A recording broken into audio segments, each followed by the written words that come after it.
मुझे हर रात एक सपना आता कि हमारे गार्डन में कोई औरत घूम रही है और मुझसे मदद मांग रही है। जैसे ही मेरी आंख खुलती, मैं झट से गार्डन में जाता, लेकिन वहां पर कोई नहीं होता था। आखिर हर रोज मुझे ये एक ही सपना क्यों आता था? मेरे तो समझ में नहीं आ रहा था कि इस सपने का असली राज क्या है। मेरे पैरों तले से जमीन तब खिसकी जब ये सपना हकीकत में बदला। एक दिन रात को टहलते समय मैंने देखा कि गार्डन में तो दोस्तों, मेरा नाम सुरेश है। जब मैं स्कूल की पढ़ाई पूरी कर चुका था, तो मेरे पापा ने मुझे आगे की पढ़ाई के लिए दिल्ली भेज दिया। दरअसल, हमारे गांव के आसपास किसी शहर में कोई ऐसा कॉलेज नहीं था, जहां पर कोई अच्छी पढ़ाई हो सके। इसलिए मेरे पिताजी ने सोचा कि क्यों ना मुझे पढ़ाई के लिए दिल्ली भेज दिया जाए। इसलिए मुझे पढ़ाई के लिए दिल्ली भेज दिया गया। हमारी बड़ी-बड़ी दुकानें और ज़मीन जायदाद काफ़ी थी। इस वजह से मुझे बड़ी से बड़ी पढ़ाई करवाने में भी मेरे पिताजी को कोई दिक्कत नहीं लगी, क्योंकि धन दौलत ज़्यादा था। इस वजह से कोई दिक्कत नहीं हुई और मैं दिल्ली में एक बड़े कॉलेज में पढ़ाई करता रहा। जब मेरी ग्रेजुएशन कंप्लीट हो गई, तो मुझे नौकरी की तैयारी करने के लिए किसी और बड़े शहर में जाना था। तभी मेरे पिताजी ने कहा कि क्यों ना तू सिंगापुर चला जा, वहाँ पर अपनी पढ़ाई भी पूरी कर लेना और अच्छी नौकरी के लिए तैयारी भी कर लेना। तभी मैंने पिताजी से कहा, ठीक है, अगर मैं सिंगापुर जाऊँगा तो वहाँ पर मुझे काफ़ी समय रहना पड़ेगा। इसलिए मैं चाहता हूँ कि कुछ समय मैं अपने गाँव में ही बिताऊँ। माँ, पिताजी और सब लोगों के साथ रहूं, ताकि सिंगापुर जाने के बाद मुझे इनकी कम याद आए। इसलिए पिताजी ने कहा कि ठीक है, तू दिल्ली से यहाँ गांव में सीधा आ जा और कुछ दिन गांव में रहने के बाद तू सिंगापुर के लिए निकल जाना। तभी मैं पिताजी की बात मानकर सीधा गांव में चला गया और सब लोगों के साथ हंसी खुशी रहने लगा। दोस्तों, मेरी कहानी आप सुन रहे हैं। अगर आपको मेरी कहानी पसंद आ रही हो, तो चैनल को अभी के अभी लाइक सब्सक्राइब कर दीजिए। आगे बढ़ते हैं। अब मुझे पता था कि मैं बहुत जल्दी सिंगापुर जाने वाला हूँ और वहाँ पर मुझे 2 से 3 साल लग जाएंगे वापस आते-आते। तो इसलिए मैं खूब मन लगाकर माँ-पिताजी के साथ बातें करता और सब लोगों के साथ मस्ती करता था। क्योंकि मुझे पता था कि बाद में 2 से 3 साल मुझे यह सब नसीब होने वाला नहीं है। लेकिन खैर, अगर ज़िंदगी में कामयाब होना है, तो कुछ चीज़ों का त्याग भी करना ही पड़ता है। यह सोचकर मैं अपने दिल को दिलासा देता रहा। एक रोज़ मैं खाना खाकर अपने कमरे में गया, तो मैंने सोचा कि क्यों ना मैं आज रात अपने दोस्तों के साथ घूम कर आऊँ। तभी मैंने पिताजी से कहा कि मैं अपने दोस्तों के साथ बाहर पार्टी करने जा रहा हूँ और वैसे भी आज तो मौका भी है। मेरे दोस्त अरुण का बर्थडे भी है और वह तो पार्टी देने वाला है। तभी पिताजी कहने लगे कि बेटा, हमारे आसपास का माहौल बिल्कुल भी ठीक नहीं है और आजकल तो चोर चक्कों का इतना उत्पात मचा हुआ है कि डर के मारे कोई भी घर से बाहर नहीं निकलता। कुछ लड़के नशों में इस कदर घिर गए हैं कि उन्हें नशे करने के लिए पैसे नहीं मिलते। इस वजह से वह लोगों को लूटते हैं और पैसों के लिए कई बार तो लोगों की जान तक ले लेते हैं और फिर उन पैसों से नशा करते हैं। इसलिए तुम्हारा रात में बाहर निकलना बिल्कुल भी सेफ नहीं है। अगर तुझे अरुण के जन्मदिन पर जाना ही है, तो क्यों ना तू उनके घर पर चला जा और उनके घर पर ही आप लोग सेलिब्रेशन कर लो। तभी मैंने पिताजी से कहा कि पापा, आप तो जानते हैं ना, उनके घर में सिर्फ 2 ही मकान हैं। उनमें एक में उसके दादा-दादी और एक में मम्मी-पापा रहते हैं और अरुण तो बैठक में सोता है। इसलिए हम लोग बाहर पार्टी मनाएँगे, देर रात तक शोर करेंगे, तो उनके घर वालों को दिक्कत होगी। तभी तो हम लोगों ने घर से बाहर पार्टी करने का प्लान बनाया है। तभी पिताजी कहने लगे कि ठीक है, अगर तुम्हें उनके घर में दिक्कत हो रही है, तो हमारे घर में कर लो और मैं तुम्हें कुछ पैसे भी दे देता हूँ। अरुण बेचारा गरीब परिवार का है, इसलिए तुम उसे अपनी तरफ से पार्टी दे दो जन्मदिन की। मैंने पिताजी की बात मान ली और खुश भी हो गया, क्योंकि पिताजी ने मेरी बात जो मानी थी। खैर, मैंने अरुण को फ़ोन किया और वह सब सामान लेकर यहाँ पर आ गया और मैंने उसको सामान का पैसा दे दिया और हम सब दोस्त मिलकर पार्टी एंजॉय करने लगे। रात के लगभग 2 बजने को आए थे, तभी हमारी पार्टी खत्म हो गई। तभी अरुण कहने लगा कि ठीक है, अब मैं घर पर जाता हूँ, काफ़ी लेट हो गया है। इतने में पिताजी भी वहीं पर आ गए। पिताजी कहने लगे कि इतनी रात को आप लोग कहाँ जाओगे? इसलिए आज तुम हमारे घर पर ही रुक जाओ, सुबह चले जाना। लेकिन बाकी सब दोस्त तो रहने को मान गए, लेकिन अरुण कहने लगा कि दरअसल मेरे पिताजी की थोड़ी तबीयत भी खराब रहती है। कभी कभार उन्हें रात में बहुत ज़्यादा दिक्कत हो जाती है, जिस वजह से हमें डॉक्टर को भी बुलाना पड़ता है। अब अगर मैं यहाँ पर रह गया तो पिताजी की तबीयत बिगड़ी तो डॉक्टर को कौन बुलाएगा? इसलिए मुझे घर पर जाना तो बहुत ज़रूरी है। अब उसकी ऐसी बात सुनकर उसके दोस्त भी कहने लगे कि ठीक है, अगर अरुण जाता है तो हम लोग भी घर पर चले जाते हैं। साथ ही इसे घर पर छोड़कर हम लोग अपने घर चले जाएंगे। और जब हम 7-8 दोस्त इकट्ठे होंगे तो किसी भी तरह का डर नहीं रहेगा। तभी मेरे पिताजी ने कहा, ठीक है, जैसा तुम्हें ठीक लगे। मेरे सारे दोस्त घर पर चले गए और मैं भी सोने के लिए चला गया। मुझे सोए हुए 1 घंटा हुआ था कि मुझे अचानक से एक सपना आया कि हमारे गार्डन में एक औरत घूम रही है और वह बार-बार चिल्ला-चिल्ला कर मुझे अपने पास बुलाने की कोशिश कर रही है। जैसे ही मैं उस औरत के पास जाता हूँ, तो वह मुझसे मदद माँगने की कोशिश कर रही है। लेकिन मैं यह नहीं समझ पा रहा हूँ कि उस औरत को मदद क्या चाहिए। मैं बार-बार उस औरत से पूछने का प्रयास कर रहा था कि आपको किस तरह की मदद चाहिए? मैं किस तरह आपकी मदद कर सकता हूँ? लेकिन वह औरत कुछ भी नहीं बोल रही थी। सिर्फ़ इतना बोल रही थी कि मेरी मदद करो, मेरी मदद करो। मैं तो घबराहट के मारे पूरी तरह से पसीने से लथपथ हुआ था और मैं तो उस औरत को भी नहीं देख पा रहा था क्योंकि उसके घूंघट निकला हुआ था। तभी अचानक से मेरी आँख खुली और मैं झट से बैठ गया। मेरा पूरा शरीर पसीने से लथपथ हो रहा था और मैं ज़ोर-ज़ोर से हाँफ रहा था। इतना भयानक सपना आया था कि मेरी तो घबराहट के मारे जान निकली जा रही थी। तभी मैंने सोचा कि क्यों ना मैं माँ-पिताजी के पास जाकर सो जाता हूँ। उनके पास होने से शायद मुझे इस तरह के ख़्याल ना आएँ और डर भी ना लगे। तभी मैं अपने रूम से बाहर निकलने वाला था। तभी मेरे मन में आया कि उन लोगों को तो नींद आ गई होगी और वैसे भी आज तो पूरी रात वो परेशान हुए हैं क्योंकि मेरे दोस्तों के साथ मेरी पार्टी चल रही थी, तो घर में शोरगुल था। इस वजह से वह अच्छे से सो भी नहीं पाए होंगे। इसलिए अभी उन्हें अच्छी नींद आई है, तो मुझे उन्हें डिस्टर्ब नहीं करना चाहिए और वैसे भी पिताजी तो पूरा दिन दुकान में काम करते हैं। शाम को वो चैन भर नींद सोते हैं, उसी में मैं भी उनको परेशान करूं? मुझे ठीक नहीं लगा। इसलिए मैंने सोचा कि कोई बात नहीं, ये सिर्फ एक सपना ही तो था। कौन सा यह हकीकत थी?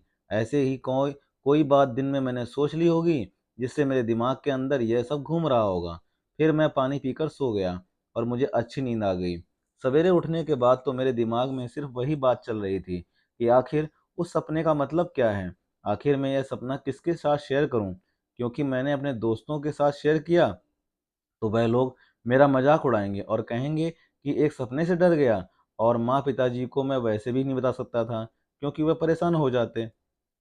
इसलिए मैंने सोचा कि कोई दिक्कत नहीं है, सपना ही तो है, छोड़ो। मैंने इस बात को अनदेखा कर दिया और अपने काम में लग गया। अब दूसरे दिन शाम का समय हुआ। खाना खाकर मैं अपने कमरे में सोने के लिए चला गया। पहली रात को हम लोग लेट तक पार्टी कर रहे थे, इसलिए पहली रात की भी मेरी नींद थी, इसलिए मैं जल्दी सो गया। मुझे सोए हुए लगभग 1 घंटा या आधा घंटा ही हुआ था कि मुझे अचानक से फिर वही सपना दोबारा आने लगा कि हमारे गार्डन में कोई घूंघट वाली लड़की मुझे बार बार पुकार रही है और मुझसे मदद मांग रही है। जब मैं उस लड़की के पास जाता हूँ तो वह मुझे कुछ भी नहीं बताती, सिर्फ इतना बोले जा रही है कि मेरी मदद करो। अब तो मुझे समझ में नहीं आ रहा था कि आखिर यह सब हो क्या रहा है। इतनी कसमकस के बाद अचानक से मेरी आंख खुली और मैं झट से बैठ गया। आज में फिर मेरा पूरा शरीर पसीने से लथपथ था और मैं बिल्कुल घबराया हुआ सा था। प्यास के मारे मेरा गला सूखा जा रहा था और मैं जोर जोर से हाँफ रहा था। अब तो मुझे पक्का शक होने लगा था कि यह कोई वहम नहीं है। रोज रोज मुझे इस तरह के सपने क्यों आ रहे हैं? आखिर यह सब हो क्या रहा है? तभी मैंने हिम्मत करके सोचा कि क्यों ना मैं गार्डन में जाकर ही देख लूं कि आखिर ये सब क्या हो रहा है। तभी मैं अपने हाथ में टॉर्च लेकर गार्डन की ओर चल पड़ा। गार्डन में बनी कुर्सी पर जाकर बैठ गया और इधर-उधर झांकने लगा। मेरे मन में सिर्फ यही चल रहा था कि अगर यह सपना हकीकत है, तो वह औरत मुझे ज़रूर पुकारेगी और मैं आज सारी सच्चाई को जान ही लूँगा। लेकिन वहाँ पर कोई भी औरत नहीं आई और ना ही मुझे कुछ दिखाई दिया। काफ़ी देर इंतज़ार करने के बाद मैं वापस कमरे में आकर सो गया। अब तो मुझे यह पक्का अपना वहम ही लग रहा था, क्योंकि मैं गार्डन में भी जाकर आ गया। अगर ऐसा कुछ होता तो वो औरत वहाँ पर मुझे हकीकत में ज़रूर पुकारती। तभी मैंने सोचा कि ये मेरा वहम ही है, जो बार-बार मेरे सपनों के अंदर आ रहा है। फिर मैं पानी पीकर फिर से सो गया और उसके बाद मुझे अच्छी नींद आ गई। दूसरे दिन भी मेरे दिमाग में सिर्फ यही बातें दौड़ रही थीं, लेकिन आज फिर मैंने पहले की तरह किसी से कुछ भी नहीं बताया और अपने काम में लग गया। अब तीसरे दिन का समय था और रात के समय खाना खाने के बाद मैं अपने कमरे में पढ़ाई कर रहा था। पढ़ाई करते-करते 12 बजे का समय होगा, तभी मुझे नींद आने लगी और मैं सो गया। सोते ही मानो मुझे वही सपना फिर से आना शुरू हो गया। इस बार तो मुझे ये बिल्कुल भी वहम नहीं लगा। मैं डर के मारे झट से अपने कमरे से जाकर बाहर निकल कर बैठ गया और बाहर बैठक में जाकर बैठ गया। मैं किसी को बता भी नहीं सकता था, क्योंकि सब लोगों की मुझे फ़िक्र थी कि बेवजह परेशान होंगे और मैं खुद अंदर ही अंदर परेशान होता रहा। अब तो आखिर मेरे साथ ये सब क्या हो रहा था, मुझे कुछ भी समझ में नहीं आया। अगर यह सब हकीकत है, तो मुझे पता क्यों नहीं चल रहा कि इसके पीछे क्या राज़ है? बार-बार मुझे इस कदर के ऐसे सपने आने का क्या मतलब हो सकता है? अब तो मुझे सारी सच्चाई पता लगानी ही थी। लेकिन फिर मैंने सोचा कि क्यों ना मैं सिंगापुर 10 दिन रुक कर जाने की बजाय परसों ही चला जाता हूँ, ताकि शायद वहाँ जाकर मुझे इस सपने से राहत मिल जाए। क्योंकि अब तो मैं इस सपने से परेशान हो गया था। ना तो मैं रात की चैन की नींद सो पाता था और दिन में सपने के बारे में सोचने की वजह से मेरा दिमाग खराब रहता था।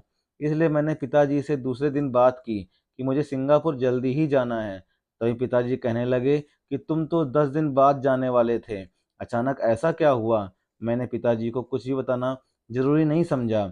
मैंने सोचा कि बेवजह परेशान हो जाएँगे, इसलिए मैंने उनसे बहाना बनाकर बात टाल दी और कहा कि नहीं, मुझे पढ़ाई करनी है और यहाँ पर मैं अच्छे से पढ़ाई कर नहीं पा रहा हूँ, तो 10 दिन के बाद जाऊँ, चाहे अभी जाऊँ।